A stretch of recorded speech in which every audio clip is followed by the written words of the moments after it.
everybody. Welcome aboard today. Yeah, 4 years ago. It's been 4 years since I died twice. Twice! To find out what I'm talking about, of course, hang around.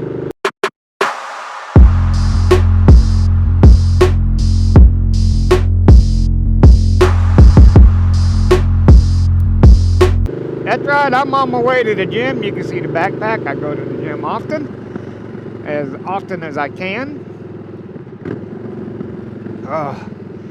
It's a special kind of day. It's a special kind of day. Not only do you get a cancer update, I just had a CT scan a couple days ago, and I met with my oncologist yesterday.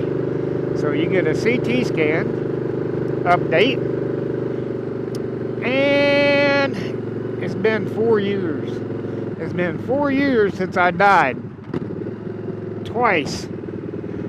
Well, not died. Okay, I admit it. I came close, though. I came really close. I was in respiratory arrest 2 different times. Luckily, I was at the hospital both times it happened. But before we get into that, you know what we got to do. Let's go with, for this episode's famous woman I'd like to date. Oh, Kate Beckinsale. Kate Beckinsale. I think I've mentioned her before. If I haven't, or if I did, I didn't write it down. Usually I write it down. And I didn't find her name on my list of people who have not been mentioned. Famous women who have not been mentioned. What are you doing, dude? Trying to cut the bus off. That's what he's trying to do. So Kate Beckinsale. Beautiful, beautiful woman. Kind of my age-ish. She's 50, I believe. It's close enough. But wow, what a beautiful woman. It's just like one of them women that just been in a lot of movies. A lot of stuff she does. And she's pretty active with her Instagram account too. Bikini shots, all kind of stuff. Just beautiful, beautiful woman. Me like you a lot. So Kate, of course, our first date will be to the range, and you know how you will like that. And then I'm going to try to talk you into getting in my creepy van and going with me to a Forgotten Angels camp out. Remember, it's for charity, Kate, and I think you'll enjoy it. That's for sure. I will. So if you know anybody knows anybody can possibly get a hold of anybody that might know somebody that could get a hold of anybody that might know Kate Beckinsale, my email is 9millsonTwoWheels@gmail.com. Email me, and I'll definitely return your email. Beautiful woman, beautiful woman. I know, there's a gym. I'm going right by it. I got other things to do as well. Another reason why I'm wearing my backpack, I got to stop by my P.O. box, a couple other things I'm doing today. Hey, listen, guys, the different views are coming, okay? I've been really busy, a lot of stuff going on. Just had a death in the family. I've been busy, and I will get you some other views coming, but it's just not possible right now. So other views are coming. All right, well, before we get to the main topic, besides the famous woman I like to date, of course, we got to talk about Forgotten Angels. Don't forget to visit Forgotten Angels down in the description. There's links to their website and their Facebook page.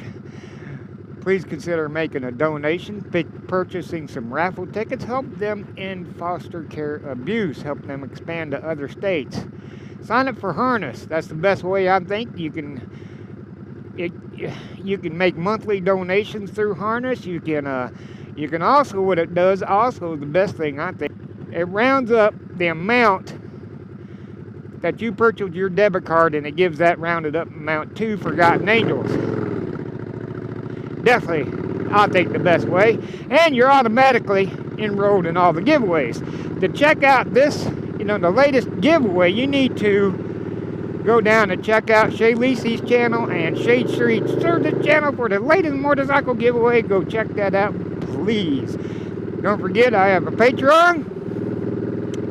If you would consider joining my Patreon for as little as $1 a month, I have 3 levels. I have pistol, rifle, bazooka. It just as a way to help with this silly dang thing called YouTube. Also, I keep forgetting to mention this. My surgeon, Hotfoot Doctor number 2, Hotfoot Doctor number 2 gave me her permission to put her Instagram out there. I wanted to see if I could get her Instagram followers a little higher. I did make a short video about Hotfoot Doctor number 2's Instagram. Here it is right here. If you would go over there and follow her. She is an awesome surgeon, and just, check out her stuff over there. It's funny, I now know 2 Dr. Lees. I know Dr. Lee, the Hotfoot doctor, and Dr. Lee character. So yeah, go check out her stuff. Link is in the description also, if I remember. Now, let's talk about today's subject. Even more of a famous person, I think, but he don't have it out there. My oncologist and my doctors, my other doctors as well. I'm marrying everybody to keep me alive somehow. Like I said, 4 years ago, I went into a respiratory arrest. Luckily, I had enough sense to get to the hospital. I knew something was wrong. Within 5 minutes of getting to the hospital, I stopped breathing. Respiratory arrest. I was drowning. I know what it's like to drown. Okay, I was drowning in my own blood from my lung. So yes, I stopped breathing once I got to the hospital. They had to emergency intubate me. They couldn't get the bleeding to stop. Some of you know this story. They ended up putting me in a medically induced coma for 5 days. They woke me up after 5 days. The reason they did that is they couldn't get the bleeding to stop, and I kept drowning. So, like I said, I stopped breathing. They emergency intubated me, put me into a coma. 5 days later, they woke me up, zapped me with zapped me with the max amount of radiation the person can take to try to get it to stop bleeding, which they didn't really know at the time. It really wasn't the tumor bleeding; it was the good tissue around the tumor. All right, but so they zapped me. A little bit after that, they decided to take out the. Look at here. They decided to take out the tube, brother man, and the breathing tube, in which they did. And as soon as they took it out, I started vomiting, vile stuff and blood. And okay, here comes the ticket. Here comes the ticket. He gonna get that one right there. So I started vomiting. And then coughing up blood again and stopped breathing again. Luckily, I was in the ICU. Now, I was told by the ladies, the nurses and stuff in the ICU, that they almost didn't get me back that time. They had trouble getting my lung, my throat cleared and everything up of the blood and vial and shit. And they tried to, re-intubate me, which they did. They saved me. They got me re-intubated, but they said it was really, really touch and go. They just didn't think they'd be able to, at one point didn't think they'd get me back. Matter of fact, when I was in the ER, when I first got in there, this is during COVID, people, so my family was in the parking lot. My family was in the parking lot waiting to hear. This is how bad it was. The ER doctor called my family in the parking lot and told them that they might want to start making funeral arrangements. That's how bad it was. So, like I said, they started, it was that bad. So back in the ICU, I know this is all over the place. So they saved me again in the ICU, all right, and put me back into a medically induced coma while they tried to figure out what to do. Luckily, they did. Now, let me explain this. The day before all this happened, I was in the hospital because they discovered that I might have had a cardiac blockage. So they put 2 stents in. When you get stents put in, you go on blood thinners.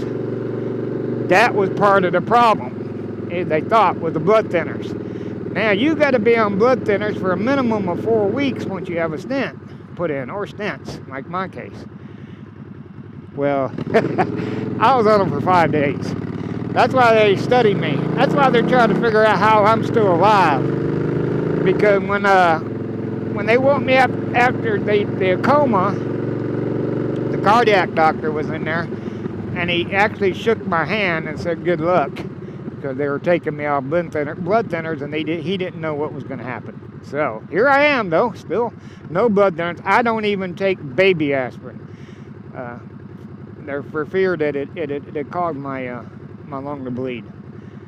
So yeah, no blood thinners. And I told you with the surgery that they made a mistake of giving me blood thinners. And anyways, another story, another time. I want to see if this guy got that car, unless he's still sitting there. So I died 4 years ago. Basically, I came close. I was in respiratory arrest twice, had to be intubated, had to be put on a breathing machine, all that stuff, right? Medical miracle, because that's when they decided to go in and block off the main artery to my left lung, which they did. Come to find out, at that time I was the only person to ever have that done, so I'm in all the medical books, and I think there's 2 people now. 2 other people that's had it done, and they're still with us apparently, as far as I could find out. Now, so they study me, they keep an eye on me, and they're up. Yep, he got that car right there. Look at there, I told you you'd get him. That dude was hauling ass too. So oh my, see, I keep losing train of thought. It's just a lose a train of thought kind of day. Now, one of the things that they was expecting is they were going to, after 4 weeks and the blood thinners wore off, they were going to go in and remove my lung. That's when they discovered a small, like pencil eraser size piece of cancer on the inside of my rib wall. When they said, well, that's spreading, there's no point in putting him through taking his, the stress of removing his lung. It's stage 4. They removed that little piece of cancer and aborted removing my lung. But since then, they were expecting, when they went in there, was expecting to find a dead lung. They cut off the main blood supply to the lung. Well, all the blood vessels and everything, they figure, are keeping my lung alive. It doesn't work. It doesn't work good. Just the bottom part of the lung works. Is the only thing that works. But my lung is alive. And since then, the cancer was 12 centimeters by 12 centimeters, is now 4.9 by 1.5. Kind of oblong. I'm going to check my mail. I'll be right back. Nobody loves me. Nothing in my P.O. box. Now I can't remember where I left off. So like I said, they didn't remove the lung. Since then, the tumor has shrunk up a lot due to other treatments and stuff that I no longer do. It's been over a year since we stopped treatments. It wasn't that the treatments were not working. There are some side effects from the treatments, and after several years of getting the treatments, the side effects tend to start wearing on you. One of the side effects of Gettr is it can cause lung issues. It's for lung cancer kind of stuff, but it can cause you to have shortness of breath kind of issues. And I started having shortness of breath issues, so we stopped the treatment to give me a break from the side effects of it. And it's been well over a year now, and I've had no problems since then, really. Every single CT scan, including the one I just got, is exactly the same. The tumor is still there. It's still 4.9 by 1.5 centimeters. But it's inactive. It's doing nothing. It hadn't done nothing in a year. It's just there. So as long as that's happening, we will not start treatments back up. The Gettr, or if they find something else somewhere else, then I'd have to start the chemo back up. But until that happens, or if it happens, no treatments. They're just monitoring me. Everything they do for me, to me, that's a flat tire waiting to happen. Everything they do to me is in the medical book. Goes in the medical book. Everything. Hang on, I gotta get this. That's a flat tire waiting to happen. Yeah, that'll give you a flat tire.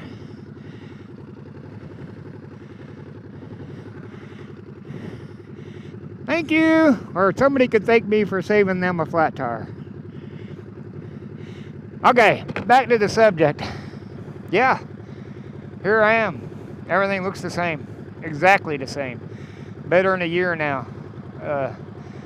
Not going to start treatments back up. Everything looks good. The ankle's doing good. A lot better now. I am having trouble with my teeth, which would be another video. Having some serious problem with my teeth, and it could be the treatments and stuff also. So that's another issue for another time.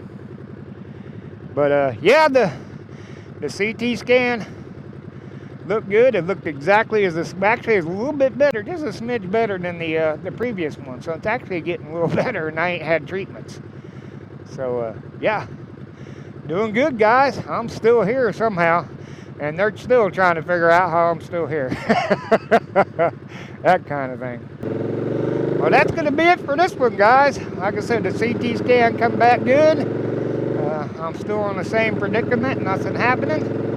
And that's it, man. That's a good deal. That is a good deal. I'm still here. I'm going to be here for a little while at least, it looks like. Don't forget to visit everybody in the description. Go check out Hotfoot Doctor number 2's Instagram. I'll give her a follow. Check out Forgotten Angels. Sign up for Harness if you can. Check out my Patreon. Definitely leave a thumbs up if you haven't already subscribed. Please subscribe. And I'm going to go to the gym and get my workout on. Y'all know how it goes. If you have served or if you're currently serving in the military, if you're a firefighter, EMS, first responder, especially law enforcement, if you're in the healthcare industry, if you're a truck driver out there delivering the goods so we can have a good life, we appreciate everything you do for us and the sacrifices you and your families have made. Be safe, carry things that go boom, and ladies, flash your stranger today. Ha ha ha!